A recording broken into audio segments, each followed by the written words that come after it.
if you're sitting there in the 13th round, you're at the point in the draft you're just making dart throws out there. Curtis Samuel in the 13th round, would you pull the trigger? Wide receiver 54 right now in ADP. Yeah, no, I'm probably not. Like, it's not like a hard no. I'm not disgusted at you suggesting that, but it just doesn't excite me. Like, there's so many names around that same area that have so much more upside. And I look at this offense, we've talked about it a lot already today. What's the upside for Curtis Samuel? Like, if I want an upside shot at wide receiver, I'm swinging for the fences. I'm going with Michael Pittman on the Colts, maybe Sammy Watkins, Deshaun Jackson, Rashad Perriman. They're all going in that same range. And like Curtis Samuel in this offense, they have DJ Moore as the one. McCaffrey's going to get his touches. They might throw the ball a ton, but with Robbie Anderson in town, I just don't know that there's going to be enough for Curtis Samuel to be a consistent top option week in and week out. And I know Curtis Samuel was 9th in air yards last season, but Robbie Anderson was right there at 18th in air yards. So if there's going to be these downfield threats, I think it's kind of going to be split up between Robbie Anderson and Curtis Samuel. And it's going to be tough to trust either option unless one starts to clearly pull away in terms of snaps, targets, things like that. So, if I'm looking at Curtis Samuel, even comparing him to Robbie Anderson, I'm really not interested in either of them. And honestly, they play different roles in this offense. Like Anderson's going to be a vertical threat and a burner, where Samuel can get open deep, but he's more of a gadget player around the line of scrimmage and across the middle as well. So I don't think they're necessarily even going to be competing for snaps. It's just going to be a matter of who Teddy tends to lock in on or prefer on a week-over-week basis. So I'm probably out on Samuel. I have nothing against him. If he shows promise in the first couple of weeks with his snaps as targets, I'm willing to pick him up off the waivers. But Steph, what do you think?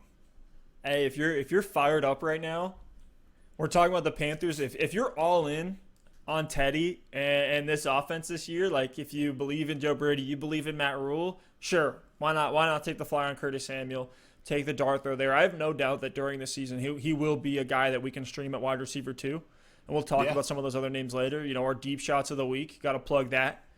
But Curtis Samuel's probably not a guy I'm going to draft. Like other names of that ADP, I think I would take a Justin Jefferson over him just for the higher upside, a Golden Tate over him, N'Keal Harry, Preston Williams. Like, I don't know if Curtis Samuel is even the wide receiver 2 on this team.